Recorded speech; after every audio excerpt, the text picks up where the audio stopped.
Hello and welcome to the Powerful Personal Brand Podcast. I am your host, Claire Bahn, and on today's episode, I am very excited to be joined by Yael Fraynd. Yael founded YaYa Publicity in 2010, which has grown to become one of the top jewelry PR agencies in the industry. Congratulations. Her agency provides brands the personal attention they need to ensure a collaborative experience where vision and creativity are at the forefront. Yael, thank you so much for being here. Welcome to the Powerful Personal Brand Podcast. Thank you. I'm very excited to be here and to chat with you and really kind of converse all things jewelry related and marketing. So thank you again for having me. Yeah. So 10 years, there's obviously, we're right now, we're the 2016 trend, right? Everyone's talking about that. So 2016 looked a lot different than it looks today. And so now that you're doing PR for these jewelry, businesses, these designers, are you finding that you have to go about it differently? Do the designers have to be more in the forefront? Do they have to, how has that changed? So, 10 years, a lot has happened, and even more 15 from when I first started. I always joke that, when we started, it was all about print. Digital, I remember digital was starting, and I would talk to my clients about it, and they would have no interest. We want nothing to do with digital. It was new, no one likes change. No one knows what to expect.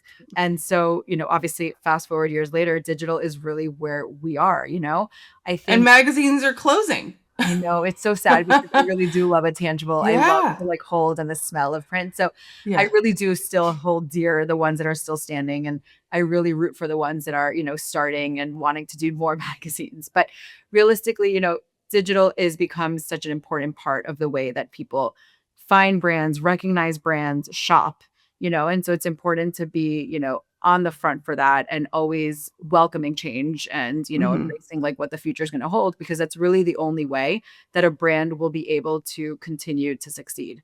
I think that no one likes change, but you have to ride with it because ultimately they'll be left behind and that's what happens. Yeah. So, being that, with digital and social media, I think that it has allowed for people, to really come out and be the person for the brand. Back in the day, it was really just more the brand. What does the brand offer? And I think that having social media or digital tools allows people to kind of introduce themselves and to really connect with their brand and their customer. I think, you see Instagram, you see TikTok, and people are able to converse with the designer, get to know really what their inspiration is, their day to day. And I think that that's an exciting part of it, because I think it really gives a much deeper connection between consumer and the brand. So I think that that really has helped ultimately with people, wanting to invest in a brand, wanting to shop in a brand, getting to know a brand. So I think that that is very important. And I think that that is one of the plus sides that we see, moving on to this stage. So I know I've had this experience, so I'd love to find out if you have, but we have clients that are kind of reluctant to do video, to get on social media. They don't really want to. They're uncomfortable. They kind of want to be back of house. They're like, I didn't really sign up for this. I just want you to get me.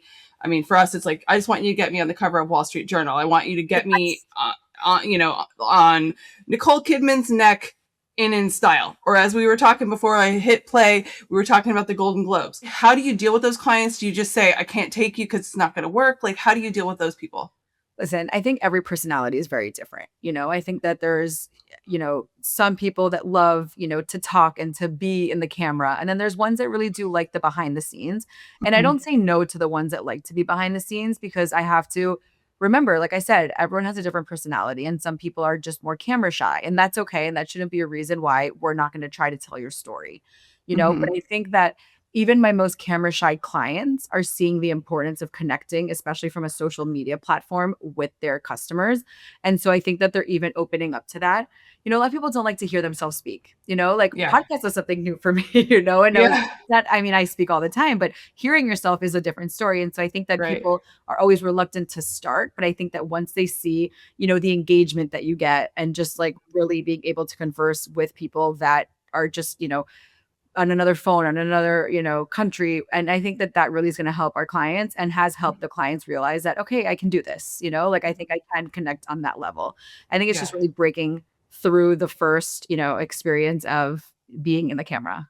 Yeah. I mean, I know that it can be super intimidating. And sometimes it can make people kind of like, just like want to hide because they don't want to see themselves. I found that for us, if you, the better the person is, the more open they are. Like you have varying levels of success. And I actually got a testimonial from one of our clients, and he said it so perfectly. He's like, it's 50% me and 50% you.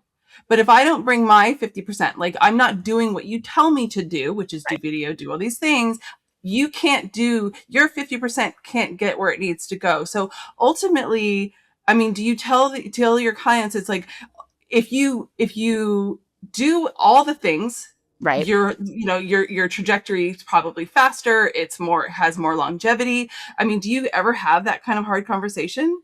For me, that conversation looks very similar, but it has to do more with the design and Okay. their brand. So I always say, listen, my relationships are so important, right? But it can only get me so far. So I Mhm. need you to be able to be authentic, like have your own brand identity. Don't look at what everyone else is doing. Like design Yeah. for yourself and stay on your lane. And then I can, having those assets is what's going to help you succeed. So Mhm. that's kind of how my conversation is, but I totally agree. Like I can do everything that I can, but if I don't have all the tools needed from your end to succeed, it's never going to Right. work. So, I mean, on the kind of, I mean, when I think of copying others, so you're looking at it from a designs perspective, like I'm going to copy famous designs so that Uh, I can, or is that what you're talking about? Or are you talking yeah, about like from I a perspective of like, I'm going to copy this viral trend that other people in my space are doing? Like, what do you I mean? think for me, it's more of like the design and the brand, right? Because I think Okay. sometimes, we have access now to so many things that we never had before, right? So, like on Instagram, on TikTok, on whatever platform it is, you're able to visually see so many things. And so sometimes just subconsciously, like people are looking at other brands, and it's not necessarily that they're looking like, I'm going to copy it, but I'm like, they're like, see inspo from it. And so Okay. sometimes I say, like, don't even bother, stay on your lane, Yeah. design what you want to design. Mhm. When it comes to like a viral, things like that, I think it could be fun and it could be playful depending obviously on the brand because I think every brand has a different DNA and a different Yeah. brand message and some are But more you can't playful. like literally do the exact same thing. I Right. think it's so important to put your own stamp on it because you see a lot of people being like, I'm going to do this exact same thing. And then it's just you listen, my point is to make you stand out. So like how are you Yeah. going to stand out if you're just going to be kind of riding the wave and like the Right. tail behind somebody else. So Right. I think that it's important to be innovative and really just true to yourself and do what you feel is right without being influenced by so many other things. So I kind of based on that, authenticity is really important. And so sometimes, I mean, you have those super magnetic people, those people that you turn them on and they attract everything. They are like the strongest magnet. I have those clients, and then I have ones that just either their audience isn't the same, they're not the same personality type, their niche is not the same. Like, do you sometimes have to kind of again be like what you were saying, stay in your lane, understand who you are, like be authentic to yourself, but sometimes that means it's not going to be as widely Or quick. popular. Or quick, and I think that Yeah. that's always, a challenge that, like Hmm. you said, every brand is so different, right? And so Hmm. I definitely represent brands that are non-competing, so they all have their own aesthetic, they all have their own, market or whatever it may be, and so some might, skyrocket, like, a lot quicker than others, and it doesn't necessarily mean there's so many factors that go into it, and I Yeah. think like you said, it's just their audience, that, who their demographic is, Hmm. what their design is, how big or how small their collections are, how Yeah. vocal they are. So there are so many elements that go into that. And I do have Mhm. to always have that conversation with clients because sometimes the client will come to me and be like, okay, I saw what you did for this person and I want the same. I'm like, well, Mhm. it's different, like Yeah. every experience is different, every campaign is different, every, situation is different. And so you might not necessarily get that. But again, like stay in your like you have to just focus on your own brand and stop Yeah. looking at, like other people's successes because if you're Right. working with me, like that's my aim and that is my goal and I will get there. It just might take it's going to be a different path. Yeah, and I think the other thing too is I have a lot of clients that are like, I want to be like Mel Robbins. I want to be like Gary Vee. I'm like, do you want to be like Gary Vee 15 years ago when he was working in the wine shop? Right. Like you kind of have to think about where they started, and that was him 15 years ago. I actually have a friend who grew up with his brother and Okay. knew him like back like 25 years ago when they were like in high school and this kind of thing. And you're just like, so the path is different, but he was like, he was always this super go-getter, you know, and ultimately you have to kind of realize that it is those people's DNA that like really makes them just kind of do Propel. what they do and shine the way they shine. And like, so it's actually interesting. I see a picture behind you of Gigi Hadid wearing jewelry. And so one of my friends, this was back when I lived in New York, she had a jewelry design business, and she literally, I think, was in a coffee shop, and like some celebrity was like next to her, was like, who made your earrings? And she's like, me. And she's like, I have an event, I'd love to wear your earrings. It's pretty amazing, and that's very validating. But like at the same time, so what if she was one of your clients, and you'd be like, well, when she signed with you, she took off. You're like, well, because this magical thing happened. 100%. That can happen and that can happen at all times. And I think that that's also part of, like, I always tell my brands, it's like, wear your pieces, connect with people. You never know who you're going to meet, you know? And I think that that's always important. I always say, like, leave your house, like you're going to meet the next CEO, because you genuinely don't know what is going to open, like what opportunity is going to come out when you walk out that door. I'm like a very big believer, when you fly, you always have to fly to the nines. Like, I will never be wearing sweatpants. I will always be dressed, always accessorized, because I met my first client at an airport. And you never know.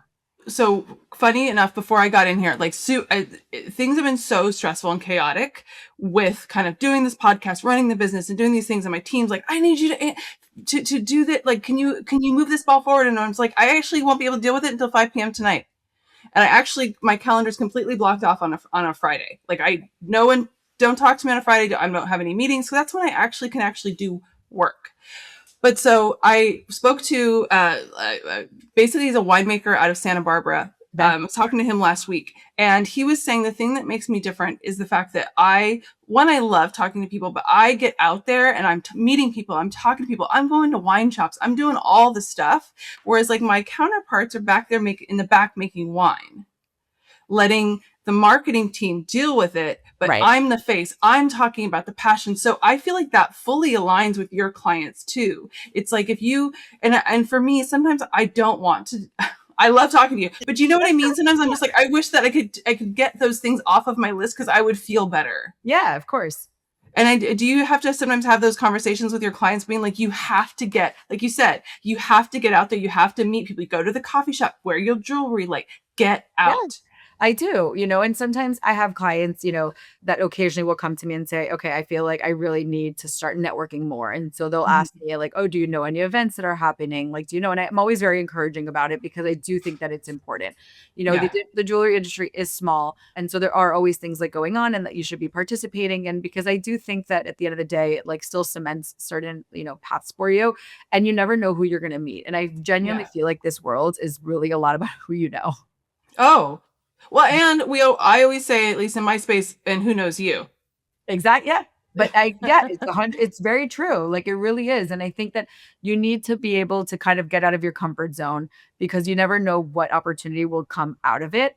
And I think it's also just nice to connect with people, you know, because, you know, it might not you don't always need something out of somebody, but I think that just having a conversation with somebody can lead to ideas, opportunities. And then they're like, oh, and like, you know, down the road, they can meet someone that might be a good connection for you. And I just, you know, sometimes people really do care to, you know, connect people and to see people grow. And it's not always, but sometimes. Right. I think that there's some personalities, they just absolutely love it. Like, they kind of don't want to be behind the scenes. They want to be out and about, and they're not great managers. Right. But like, then but they still have to learn how to like run the team, do those things. And if you're the person that's like, you like to run the team, you like to have things checked off your list, that's kind of me. Also good to be on the forefront, but you just, sometimes it's like you get out of your comfort zone. The thing that I personally, it kind of keeps me going, and I say it to myself a lot. I love Andrew Huberman and his podcast, and he talks about doing the hard things. It kind of helps those, you know, your brain work and like, you know, stave off dementia and all these things for the future. And you're just like, I do the hard thing every freaking day. The things that I don't want to do, I do so many of them every day. But that's a really good like tip of advice for people, because I think that you just start kind of getting comfortable, it's when your life kind of plateaus. And I think that sometimes you need that like spike, that like, but it helps you in your longevity too. Totally. So it's not only it's going to help your business. Think about longevity. If that's what you, I feel like so many people are into longevity. Yeah. There you go. That's a good tip of advice. Absolutely. Okay. So say you have somebody and they can't, like, let's just say you have somebody out there and they can't afford to work with you. What advice would you give them to be able to get their jewelry out there, get known? Like, what is like 3 things that you would tell them they should do? So, well, I think there's a few things. I think that going back to the whole digital and social media, they have this free tool like at their hands, right? So, Mm. I think that one thing I would really emphasize is use your social media platform and be super active on it. Social media has a reach to stores, to consumers. So whether they are looking to do wholesale, whether they are looking to do direct to consumer, use these free tools that you have. Another thing that I really always tell my clients is like newsletters. Like it sounds Mhm. so like old school, but I think newsletters, as long as they're creative and like very informative, like I think that they can reach also a consumer, but also a wholesale account. And I think Yeah. if you make it super creative and maybe just like very easy, like to, to shop or, for like whether you're trendy, like I think that that is also something really great. And then another thing is really just kind of taking yourself and just going to, jewelry related or industry related events and just connecting, like making yourself to connect. And I know that it's hard. Like I'm happy that I have a job for that reason because PR genuinely is like a full-time job. But I think Mhm. that there are certain things that someone can do individually to at least like start like helping that. But I do also want to say that, for myself, when I believe in a brand, I will work with them. Like if I see that there's a future, like I really try. Like I don't have like a one number and that's it. If it's a brand that I think is going to skyrocket and be like a huge success, but they just don't have the financial means, we find a way to make it work. And I've truly Mhm. tried to be like flexible in that sense because there are amazing, talented people, and PR is an expensive, it's an expensive addition, which I know is usually the first to go, but it's also one of the most important things that's really going to help Mhm. you get out there and stand out. But I do think Yeah. that there's, things that someone can do on their own, at least to try to start cementing their own way. Yeah. And one thing I would kind of say is that is, if you're not a marketer, if you're a designer, you're not a marketer, Right.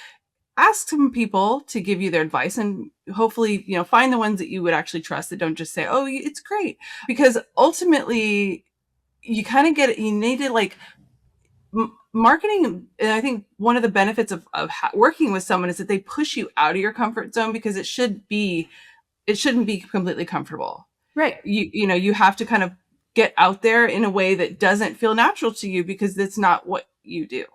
Totally. And so that's kind of just so ask advice. I think that would be like a really key thing too. Just And you're right, get and I feedback. actually wanna go to that, is that I think that, the industry, you'll always have people that wanna see you succeed, and then there's some that really don't care to, and they don't like to, like, Yeah. share things. But Yeah. I think even when I first, like, wanted to launch my company, like, I think that I spoke to people who were, like, mentors, and I think that were always able to give advice, and they'll always, like, kind of help you, like, lead it and keep guiding you to, like, your Hmm. next point or, like, where Yeah. you need to go to, like, reach to whatever XYZ. So Right. I agree with you, and I think that that is great advice because, hopefully you do have people in your life that will give you good guidance and that can Yeah. direct you to your next point to get, continue your map. Yeah. It was actually funny. So I was kind of looking because my team's like, "Oh, we need to jump on this 2016 trend." And I'm looking back at my photos and I see like, because I was always doing the top down photo of food. Yes. That was me. Same. Um, and I remember this one particular photo. I was with somebody that really said, I was like, you do such a bad job taking photos.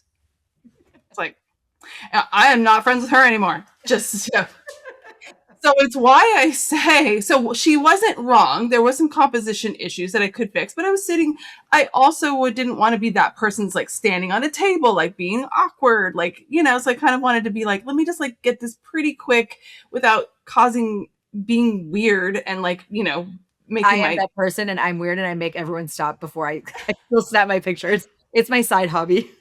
okay. Well, I mean, I always try to like not do it, but yeah, I did need to improve how I did the photos, but at the same time, she didn't say it in a very nice way. Like, it So wasn't that's constructive. It was like, yeah, like I feel like sometimes, yeah, that's what you're saying. Like find the people that are your friends. Maybe it's your family member. Sometimes it's not.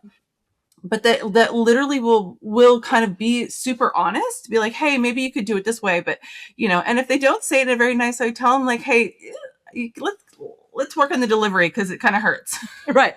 That's Delivers. Listen, I think you don't always, and sometimes it's not going to be your good friend that's going to give you the advice. And yeah. not everyone has bedside manner, but I do think that honesty is important. So like you can go to the person that's going to be totally honest with you. You don't always want to hear what you want to hear. And my client, going back to my clients, they're always like, I want to hear feedback. And I always say to them, I will always give you honest feedback because for me, it's going to help you better the brand, which is only going to help me at the end of the day. So yeah, I think, constructive criticism is always a very big plus to give anybody.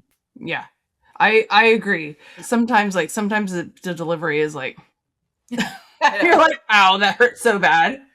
I kind of could have hear it, because I think that sometimes like people are always like so too careful. And so you're not really hearing the honest truth. And so sometimes the truth hurts, but it's something that you might need to know and hear. Yeah. Yeah. I definitely have had some of those instances and whew, yeah, you're like, wow. So one thing I want to talk to you about. So I heard that you like the Wayne Gretzky quote, you miss 100% of the shots that you don't take. Why that quote? Are you into hockey? Yes. Why does it mean so much to you? I mean, I was not into hockey growing up. I have 4 children. Oldest son plays ice hockey. And so we've become a hockey family. And now my third child also is going to be playing hockey. We actually have a tournament this weekend in Nashville, which I'm very excited about. And so that really has always been a motto because I think that it really, encompasses all of life. I say that a lot of times, like for a client, for example, we get requests all the time. And so a lot of times you're sending and it might not work. And every time a client says, oh, but we're like going to send again, it's not going to work. And I'm like, I can tell you one thing, it 100% will not work if we do not send it. So like, I'm a very big believer that like, you have to try, you have to try, eventually something will work. And if you don't try, you're definitely not going to make it. So I think that really kind of goes aside from like home life. It goes also to personal life. And I really just think that it's a great quote for people in life. If they're like ever doubting themselves, like just go for it. Yeah. Go for it. And like, also, I mean, I'm going to put the little LA spin on it. I'm not super woo woo, but I very much believe in believing in yourself. So take the shot, but also believe that you can do it because there's something like the wording will be more assertive. You will, do you know what I mean? Like something about it will, yes, this confidence that be like, so it's just, fake it till you make it. If that's what you need to do, then fake it till you make it. Fake the confidence. Yeah. Like I actually, is important. So important. Cause I mean, a lot of times, I mean, like you got to put yourself out there and open yourself up to critique. Like, if you're confident in what you're putting out there, then go out with it. Like, don't, have doubts. Don't, second guess yourself. Like you got to just go for it. Yeah. Yeah. I think that one of the things that I really struggled with, thinking of kind of like 10 years ago, one of my mentors is actually Grant Langston. He's a former CEO of eHarmony. And I actually saw him on Tuesday. And I remember one of the greatest things that he told me was, while, I met him at his office and I was like, what? Like, I'm doing these meetings, for in front of investors and doing some of these things. And I just feel kind of, I have imposter syndrome. I feel like I'm 12 and it's not like I don't deserve to be there. I just feel just awkward. And he was like, yeah, he's like, I could be in a room of people and he's be like, these people are all smarter than me, but I'm not going to let them know that I feel that way. Absolutely. Because I need to surround myself with smart people, because that again is another strategy to always, be doing better. But I think when you feel like, oh my God, this is super scary, and I feel like I'm 12, that was my kind of the way I felt like it. You have to just keep going and believe in yourself, because sometimes that is how it feels. I agree. But I do think that, and another point that you just said is like to surround yourself with like better people, or, like, yes, not better, but I think that, listen, there's always going to be someone smarter. There's always going to be someone richer. There's always going to be someone. But I think that when you put yourself with people that have, are very successful, it's going to lead Yes. to your success. Like you Yes. never want to be like dumbing yourself down. Like there's no reason Right. for that. It's really the only way that you're going to grow is by really, taking in a lot of these people's experiences who have more experience, who have had more successes, because I think Yeah. their tools, like their way that they've made it there is the ability for you to also be able to get there. Well, I feel like that could be the benefit of networking and meeting people in your industry. Because if you're always everyone else's mentor, Yeah. You're where are never you going to go? You're already at the top, exactly. you know? Yeah. Yeah. Oh, my goodness. Okay. So if there was anything you wanted to leave people with as we wrap up, is there anything, final thoughts, any final thing that advice you would give somebody in the jewelry space? I think whether, you're designing or looking to design, like you said, I think confidence is everything and go for it. Like if you're thinking about creating your brand, do it. If you're Hmm. thinking about, creating this like super, unique piece, but you think it's going to be too unique, create it. Like really go with your gut. I think sometimes you like don't second guess yourself. I think that you have to be your number one support and your number one, confidence. And I think that you really need to push it out with, the love, with intention, and just go for it. It's great. I think that's great advice for really anything. Yeah. Agreed. I love it. Agreed. Wayne Gretzky and go for it. So I absolutely love that. Okay. So Yael, thank you so much for being here. And so if someone wants to connect with you, learn more about you, where can they do that? Honestly, Instagram. It's really Okay. become kind of like our website. We put all our work there. I'm also super on it at all times. So I respond to anyone, messages, emails is on there as well. So Okay. I would say Instagram is probably the Okay. best. And I'll make sure that it's in the description so you guys can get it easily. I really appreciate it. This was a fun conversation. These It are my definitely was. favorite, where you just kind of like talk about stuff and it's just fun. So thank you so much for being here. I really enjoyed it. Thank you for having me. Yeah. And thank you for listening and watching. And I will see you in the next episode. Bye.